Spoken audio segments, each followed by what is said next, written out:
Cultivos transgénicos en agricultura. Un experimento mundial en personas, en animales y en la naturaleza. El cultivo de cosechas con ingeniería genética como la soya, el maíz, el algodón o la canola tiene consecuencias de gran alcance. 90% de los cultivos transgénicos vienen del grupo agricultor Monsanto. El resto de Syngenta, DuPont, Bayer y otros. La manipulación genética de cultivos puede tener consecuencias incontrolables. La función del genoma es solo parcialmente comprendida, pero genes extraños siguen siendo usados en los cultivos. Estos cultivos con ingeniería siguen siendo cultivados a puerta cerrada, pero no pueden ser controlados. Actualmente el 90% del cultivo con ingeniería genética ocurre en América, particularmente en Estados Unidos, Argentina, Brasil y Canadá. Parece que a los investigadores se han olvidado que los cultivos con ingeniería genética una vez fuera no pueden ser controlados como podrían en la tierra. Los cultivos pueden autorreplicarse e incluso enviar características a cultivos vecinos, penetrando campos de granjeros quienes quieren cultivar sus cosechas sin ingeniería genética. Contrario a lo que el lobby de la ingeniería genética afirma, los cultivos con ingeniería producen mayores rendimientos, pero ese mantra del marketing es un completo fraude. Se ha visto que el rendimiento de las cosechas de los cultivos no es mayor al del cultivo normal, pero los granjeros deben comprar semillas con patente de ingeniería genética más cara cada año. Eso los fuerza a volverse dependientes de corporaciones gigantes. Pero eso no es todo. Los gigantes de la ingeniería genética también producen pesticidas y herbicidas. Hay dos rasgos característicos en los cultivos con ingeniería genética: la mayor resistencia a los herbicidas, que en este caso la misma compañía de ingeniería genética produce el herbicida adecuado, o los cultivos con ingeniería genética que emiten un insecticida. Los cultivos pueden ser o no resistentes a herbicidas o emitir gases venenosos. No solo las malas hierbas o las pestes son eliminadas, otros campos benéficos que crecen y algunos seres vivos al igual los matan. Pero la naturaleza lo hizo así que las malas hierbas y los pestes desarrollaron resistencia a los pesticidas, y esto significa que cada vez mayor pesticidas fuertes serán usados. Consecuencias especialmente son observadas en este sentido en monocultivos. Por ejemplo, en Sudamérica, la selva tropical y otros paisajes naturales son destruidos todos los días para hacer espacio a monocultivos con ingeniería genética y apacentaderos.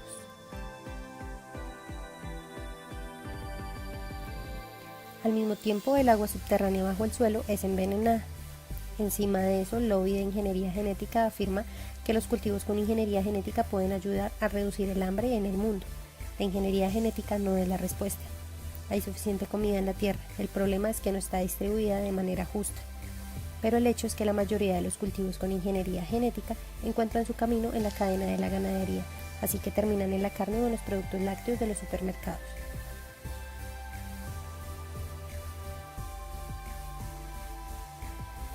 Junto con todos los efectos destructivos al medio ambiente, una última pregunta aún nos queda por contestar: ¿cómo afectan los cultivos con ingeniería genética a los humanos y a los animales? Y la respuesta es: nadie lo sabe. Por lo tanto, es importante para ti examinar cuidadosamente qué productos compras.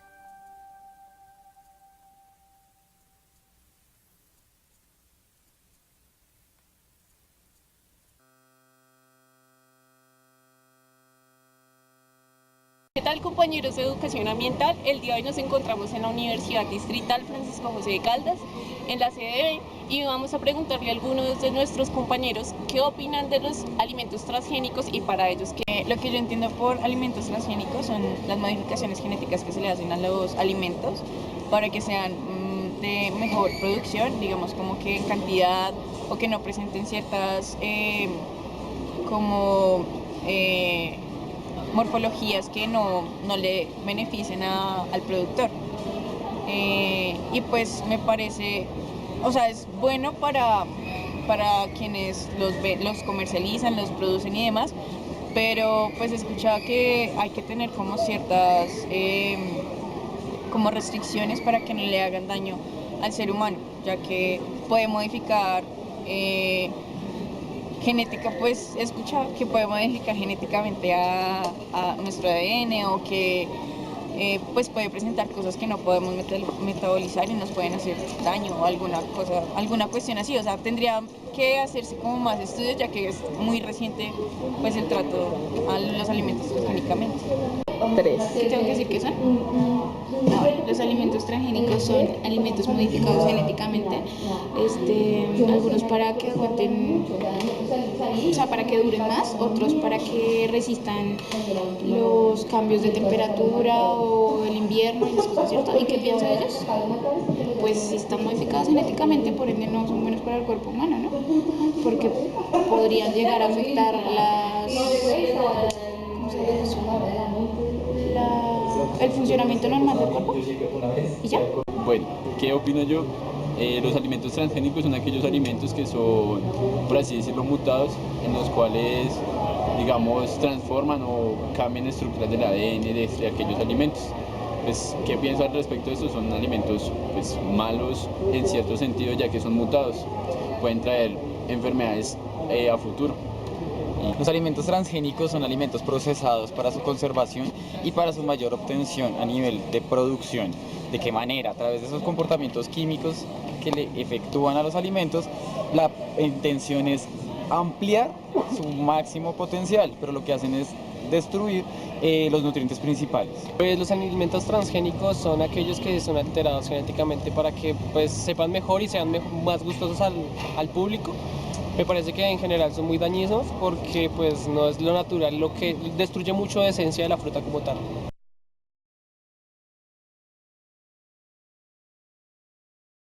¿Qué son alimentos transgénicos? La definición sería alimentos que tienen en su genoma, entonces el genoma natural podría tener insertos de otro, de una planta, de un organismo, de una rizobacteria, ¿sí? O digamos, en los mejoramientos, entonces se hace, digamos que eso de transgénicos siempre se ha realizado, ¿sí? En los cultivos, digamos, desde los cultivos ancestrales uno ve que hay injertos y esos injertos también incluyen los transgénicos.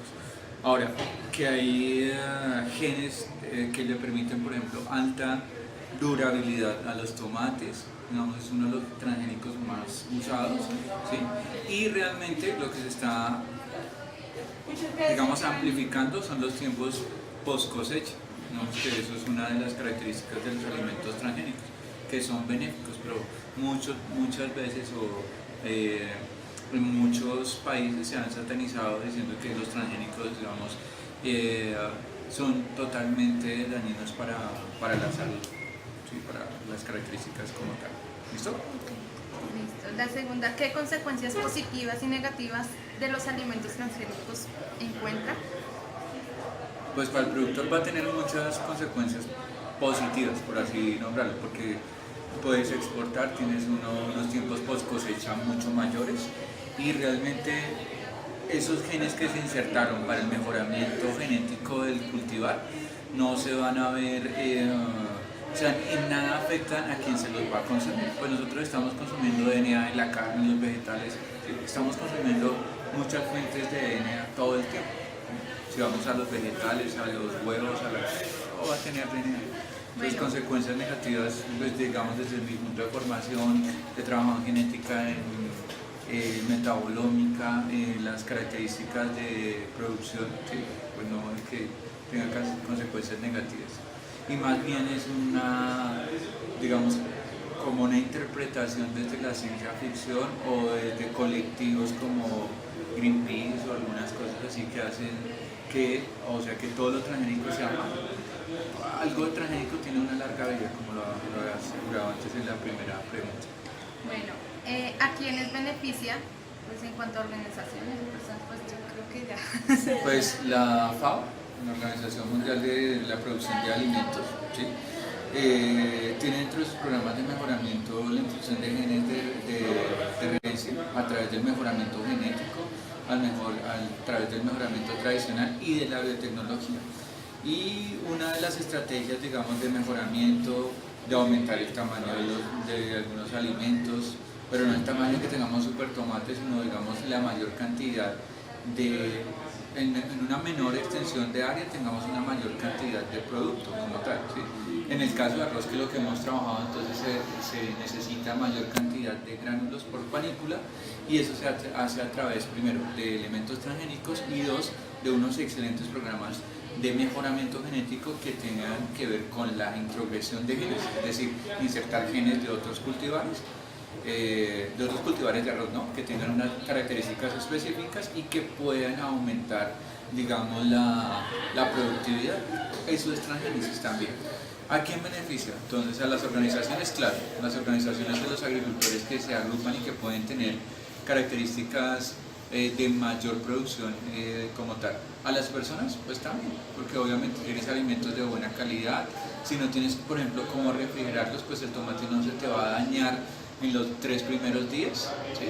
Que es lo que pasaba con los cultivos tradicionales, sino que ahora tenemos unos tomaticos de larga vida, ¿cierto? Estamos, por ejemplo, con la tecnología esperando que la papa criolla, con unas condiciones básicas de humedad, no empiece a germinar. Eso también es biotecnología y eso también es insertar, suprimir, quitar, apagar genes. ¿Listo? ¿Quiénes trabajan con alimentos transgénicos? Pues toda la industria y demás. Okay. ¿Y qué avances tecnológicos sobre investigaciones de alimentos transgénicos existen? Pues en el país, digamos que el abanderado de las investigaciones en transgénicos es el ICA y se ha trabajado en proyectos de arroz transgénico, maíz transgénico, específicamente el del maíz, digamos que la mayor cantidad de semillas no son producidas acá y el maíz que se produce para la industria, entonces digamos que hay dos características. Uno, la resolución de ICA que tenía la regulación sobre las semillas ancestrales y cómo deberían ser todas semillas, digamos, certificadas. Y hay otro banco, entonces digamos que eso se sigue cultivando en el país. El otro sería, bueno, estamos hablando de las personas quienes trabajan con sí. ¿Y las avances? investigaciones. Entonces, resumimos, ICA es el que más trabaja con estas implementaciones. ¿Por qué? Porque digamos que todo lo que entre al país tiene que pasar por el sector de gobierno. Y el ICA hace los experimentos antes de mandarlo a los productores como tal. ¿Listo? Y ahí se evalúan todas las condiciones de rendimiento agronómico como tal. En el país no se generan semillas transgénicas, ¿sí? Digamos que lo que se ha insertado en el país, en el caso hubo una prueba con arroz, pero digamos eso no comercialmente no ha llegado a ningún término, ¿listo? Y no se puede liberar rápidamente, o sea, no es que yo tenga una planta transgénica y la pueda liberar en el medio si no pasa por una entidad gubernamental. Lo que se ha ingresado a Estados Unidos, por ejemplo, es maíz transgénico y ahí, digamos, varios reportes donde hay áreas cultivadas en maíz transgénico, pero antes ha pasado por la autoridad ambiental, por el Ministerio de Ambiente y por las regulaciones de ICA que tiene para eso. ¿Listo? Los alimentos sometidos a ingeniería genética o alimentos transgénicos son aquellos que fueron producidos a partir de un organismo modificado genéticamente mediante ingeniería genética. Es aquel alimento obtenido de un organismo al cual le han incorporado genes de otro para producir una característica deseada. En la actualidad tienen mayor presencia alimentos procedentes de plantas transgénicas como el maíz, la cebada o la soya. La ingeniería genética o tecnología del ADN recombinante es la ciencia que manipula secuencias de ADN que normalmente codifican genes de forma directa, posibilitando su extracción de un taxón biológico dado y su inclusión en otro, así como la modificación o eliminación de estos genes. En esto se diferencia de la mejora clásica, que es la ciencia que introduce fragmentos de ADN contenido como en el caso anterior de genes, de forma indirecta mediante cruzamientos dirigidos. En 1983 se produjo la primera planta transgénica y en 1994 se aprobó la comercialización del primer alimento modificado genéticamente. En el año 2007 los cultivos de transgénicos se extienden en 114,3 millones de hectáreas de 23 países, de los cuales 12 son países en vías de desarrollo. En el año 2006 en Estados Unidos el 89% de plantaciones de soya era de variedades transgénicas, así como el 83% del algodón y el 61% del maíz. Como contracara de este tremendo avance tecnológico existe una segunda voz, la que se mantiene en contra de la manipulación genética de los alimentos y que denuncia que está atenta contra la salud de la población. Estas voces de protesta se originan en que existen campos con diversas dudas concernientes al tema, que la ciencia no ha develado completamente.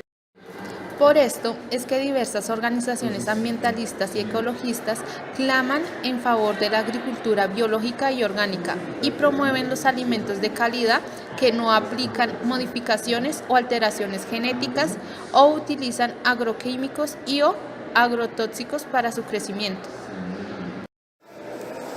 Dada la corta historia de este avance tecnológico, existe poca legislación que controle o regule la utilización de esta ciencia. Al respecto, una de las pocas condiciones que se deben cumplir son las de respetar una directiva europea de 1997 que obliga a los productos transgénicos: 1. Demostrar ser necesarios y útiles. 2. Sean seguros para la salud humana y el medio ambiente. 3. Que sus características sean declaradas y se mantengan a través del tiempo. Y 4. Que posean un etiquetado detallado que especifique si el producto está modificado genéticamente.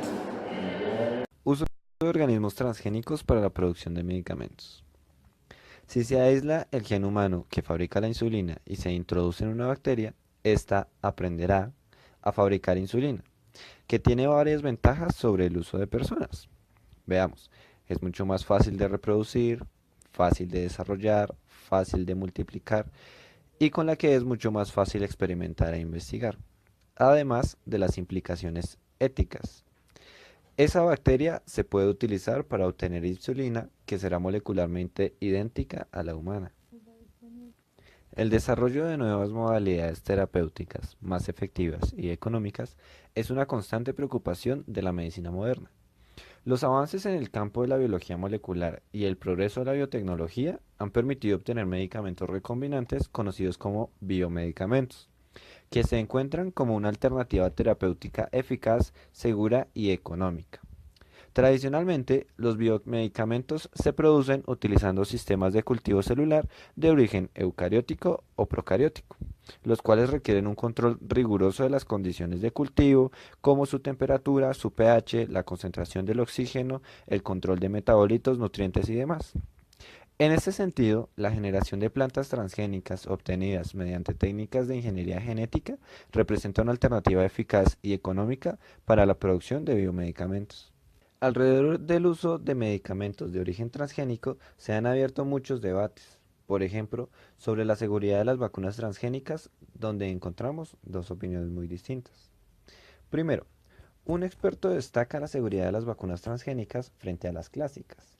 El investigador del Centro de Biotecnología CNB, Juan Antonio García Álvarez, señaló que las vacunas producidas mediante técnicas biotecnológicas ofrecen varias ventajas con respecto a las clásicas, y destacó entre ellas su seguridad, ya que su desarrollo se parte del conocimiento detallado del patógeno, por lo que se inactivan o se mutan solo los genes escogidos, lo que permite un perfecto conocimiento de la composición molecular de la vacuna. Segundo, algunos científicos sostienen que tales vacunas son totalmente inocuas, pero una investigación del científico noruego Terje Travik reduce la tecnología segura a un mero optimismo ingenuo y advierte en sus conclusiones que muchas vacunas transgénicas vivas son intrínsecamente impredecibles, posiblemente peligrosas. La biología molecular moderna, la tecnología del ADN recombinante y la ingeniería genética han abierto el camino a numerosos métodos alternativos para la producción de vacunas. No deberían ser utilizadas masivamente hasta tanto no se haya aclarado una serie de problemas al respecto. Ahora veamos algunos ejemplos de medicamentos transgénicos. Canuma, obtenido a partir de la clara de huevo de pollos transgénicos, es un tratamiento para una enfermedad rara que afecta a niños y adultos, llamada deficiencia de lipasa ácida lisosomal o LAL, o también es conocida como la enfermedad de Wolman. Un segundo medicamento es el Atrin, el cual es el nombre comercial para una proteína recombinante antitrombina producida en la leche de cabras transgénicas. Esta está indicada para prevenir, no para tratar, la aparición de posibles coágulos, trombos y embolias en operaciones quirúrgicas o partos de pacientes afectados por la deficiencia congénita en antitrombina de tipo 3. Hablando sobre la legislación encargada sobre aquellos organismos genéticamente modificados, en Colombia, el Congreso de la República expidió la Ley 1518 de abril 23 del 2012, por medio del cual se aprueba el Convenio Internacional para la Protección de las Obtenciones Vegetales, UPOV, del 91. ¿Pero qué es UPOV del 91? Es una norma que amplía el alcance de la propiedad intelectual de las semillas y especialmente tiene enormes y graves repercusiones sobre la agricultura y la biodiversidad presente en países megadiversos como Colombia, puesto que al permitir la privatización y el monopolio de las semillas vulnera los derechos colectivos de los pueblos indígenas, afros, campesinos, entre estos su cultura, la soberanía y autonomía alimentaria, a la vez que desprotege semillas nativas y criollas y genera su desabastecimiento. Además, en los últimos años el gobierno colombiano ha aprobado varias leyes y normas sobre semillas que son el marco jurídico para entregarle a transnacionales el control de las semillas en el mundo. Entre estas están la Ley 1032 del 2006, que modifica el artículo 36 del Código Penal sobre la usurpación de los derechos de obtentores vegetales, penalizando el uso de semillas protegidas legalmente y las similarmente confundibles, como una protegida. También el ICA aprobó la resolución 970 o 970 del 2010, que regula y controla la protección, uso y comercialización de todas las semillas.